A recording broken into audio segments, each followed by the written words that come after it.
वंदे पुरुषोत्तमम। परम प्रेममय श्री श्री ठाकुर जी की वाणी। आलोचना प्रसंग प्रथम खंड से एकांश। 19 आश्विन 1346 दिन शुक्रवार 6 अक्टूबर 1939। आश्विन का सुनहला सुंदर प्रभात। श्री श्री ठाकुर आश्रम प्रांगण में बबूल वृक्ष के नीचे बैठे हुए हैं। होठों पर मधुर मुस्कान है और आंखों में है सुंदर भविष्य का सपना। समवेत भक्तों के साथ स्नेहपूर्ण भाव से वार्तालाप कर रहे हैं। उन लोगों के व्यक्तिगत सुख दुख की बातें सुनते हैं एवं सभी के आवश्यकता अनुसार व्यवस्था कर देते हैं। साधन भजन के विषय में चर्चा आरंभ हुई। श्री श्री ठाकुर ने कहा, हीन मान्यता से साधना आरंभ करने पर सब कुछ व्यर्थ हो जाता है। मैं साधक हूँ, यह बोध आने से ही सर्वनाश होता है। बहुधा ऐसे साधक अपनी शक्तिमता की बहादुरी लूटते हैं, किंतु इष्टानुराग न रहने पर कुछ नहीं होता है। इष्टान से जो कुछ करता है वही सहज स्वाभाविक होता है, अन्यथा लाख साधना भी चरित्र में रूपावित नहीं होती है, सत्ता को स्पर्श नहीं करती है। संध्या में एक भाई ने अपने अभाव अभियोग और ऋण की बात कही। उसके उत्तर में श्री श्री ठाकुर ने कहा, मेरा ढंग ही कुछ और है। सभी में मैं अपने को देखता हूँ। किसी की तकलीफ देखकर मुझे प्रथम ऐसा प्रतीत होता है, यदि मैं वैसी परिस्थिति में पड़ता तो मुझे कैसा लगता।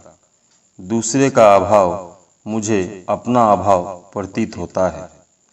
अपना स्वार्थ है, इसलिए तो उसे दूर करने की चेष्टा करता हूँ।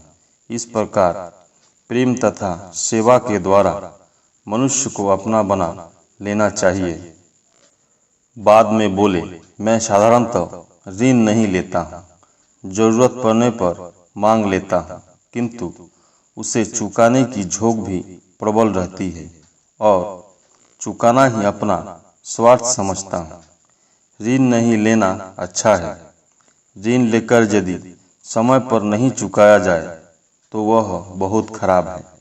मैं स्वयं जिसे जो कुछ देता हूँ उससे फिर पाने की आशा रखकर नहीं देता हूँ। इसलिए कहता हूँ, मनुष्य को अपना बना लेने पर चिंता ही क्या है। इन बातों में अपनी समस्या का समाधान पाकर उस भाई ने परम पुलकित हृदय से प्रस्थान किया। 20 आश्विन 1346 दिन शनिवार 7 अक्टूबर 1939।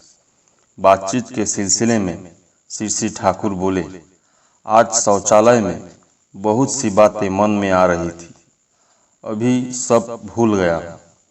उस समय ऐसा प्रतीत हो रहा था मानो कोई सारी बातें मुझसे कह रहा है। शौचालय में बहुधा ऐसा होता है। महापुरुष की चर्चा चली। श्रद्धेय केष्टोदा ने पूर्ववर्ती के परिपूरण की बात उठाते हुए कहा, ठाकुर रामकृष्ण देव में परिपूरण की बात खूब परिष्कार और प्रबल देखी जाती है, पर बुद्धदेव में इतना स्पष्ट नहीं है, ऐसी मेरी धारणा है। इसलिए बुद्धदेव धीरे धीरे पीछे छूट गए। बुद्ध धर्म का प्रभाव भी कम गया। श्री श्री ठाकुर, छूटने की तो बात नहीं है। बुद्धदेव एवं हजरत मोहम्मद इत्यादि के विरुद्ध जो बात चल रही है उसका निराकरण करना होगा। क्या बुद्धदेव की लिखी हुई अपनी पुस्तक नहीं है? उसमें खोज करना चाहिए। मुझे तो पता है कि बुद्धदेव वर्ण धर्म मानते थे। उन्होंने आर्य सत्य कहते हुए कितनी बातें कही है। आर्य कृष्टि पर सब कुछ उनका प्रतिष्ठित है। केष्टोदा धम्मपद तो बुद्धदेव की लिखी हुई पुस्तक है। उससे उदाहरण दिखाना तो कठिन है। वे वर्णभेद मानते थे, ऐसी बात उसमें नहीं मिलती है, पर उसके विरुद्ध भी वहाँ कोई बात नहीं है। श्री श्री ठाकुर उसमें भी कई कठिनाइयाँ हैं। शायद कुछ विशिष्ट परिस्थितियों के उद्देश्य से उनकी कुछ बातें वहाँ लिपिबद्ध है। उससे प्रत्येक विषय में उनके अपने विचार जाने नहीं जा सकते हैं। तीसरे पहर में श्री श्री ठाकुर बांध के किनारे एक चौकी पर बैठे हुए हैं। विनती प्रार्थना के बाद आश्रम के अनेक भ्रातावृंद एवं माताएं सम्मिलित हुए हैं। केष्टोदा, प्यारेदा, प्रफुल्ल, कालिदासी माँ आदि पहले से ही उपस्थित थे। एक मौलवी साहब आए। उनके साथ इस्लाम के विषय में चर्चा चली। श्री श्री ठाकुर कुरान एक ऐसी पुस्तक है जिसमें रसूल ने खूब स्पष्ट रूप से सारी बातें कही है। किसी से कोई विरोध नहीं है। फिर भी मैं एक मुसलमान के जैसा मुसलमान कम ही देख पाता हूँ। क्या रसूल ने ऐसा कहा है कि मुसलमान या इस्लाम पंथी बनने के लिए किसी के वंशानुक्रमिक कृष्टि की अस्वीकार करना पड़ेगा? पूर्ववर्ती को विश्वासघातकता करके जिसे ग्रहण करने जाता हूँ, क्या वास्तव में उसे ही धोखा देना करना होगा? ऐसी बात नहीं है। यदि मैं चाहूँ तो ऐसी अवस्था में भी इस्लाम का सेवक बन सकता हूँ। हर व्यक्ति हर अवस्था में बन सकता है और ऐसा उचित भी है। किंतु धर्मांतरण की बात रसूल में नहीं है, बल्कि पूर्ववर्ती को उन्होंने कितनी मान्यता दी है। रसूल की बात जो नहीं मानते हैं, क्या वे काफिर नहीं हैं? परवर्तियों की बात ही हदीस में है। उसमें तो ऐसी भी बात है कि यदि वे हबशियों के कृतदास हो तो भी उन्हें ग्रहण करेंगे। और यह तो खत्म या खातिम के अर्थ में जो गड़बड़ी है। परवर्ती की बात जहाँ है वहाँ रसूल में ही सब खत्म है, अर्थात शेष है। ऐसी बात तो नहीं चल सकती। प्रत्युत कर्मागति व्याहत न हो, ऐसा अर्थ लगाना ही समीचीन है। यह बात सत्य है कि परवर्ती जब आते हैं तब पूर्ववर्ती खत्म ही होते हैं। उसका कारण है कि वे पूर्ववर्ती का रूप लेकर नहीं आते हैं, किंतु यह भी ठीक है कि वही एक प्रेरणा विभिन्न तरह से आत्म प्रकाश करती है। वे एक ही रूप धारण कर नहीं आते हैं, किंतु जो आते हैं वे उनके ही परवर्ती हैं। उन्हें ही आधार बनाकर वैसी प्रेरणा के ही अधिक परिपूरक है। मौलवी साहब ने सारी बातों का अनुमोदन किया एवं कुरान के विभिन्न श्लोकों को उल्लेख करते हुए श्री श्री ठाकुर की बातों का वे समर्थन करने लगे।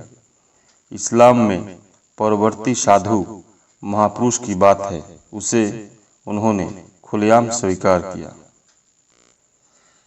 21 आश्विन 1346 दिन रविवार 9 अक्टूबर 1939 प्रातःकाल खूब प्रसन्नचित्त से श्री श्री ठाकुर कह रहे थे, जब स्वामी की मृत्यु होती है उस समय स्त्री क्या सुर अलापती है और रोती हुई कहती है, तुम तो मुझे छोड़कर चले गए, इन बच्चों को लेकर मैं क्या रहूंगी इत्यादि।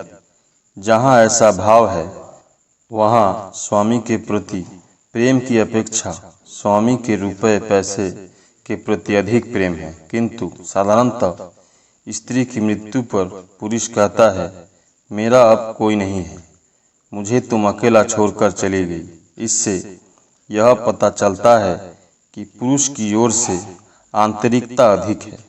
महिलाएं थोड़े दिनों में ही बच्चों के साथ घर संसार में मग्न हो जाती है।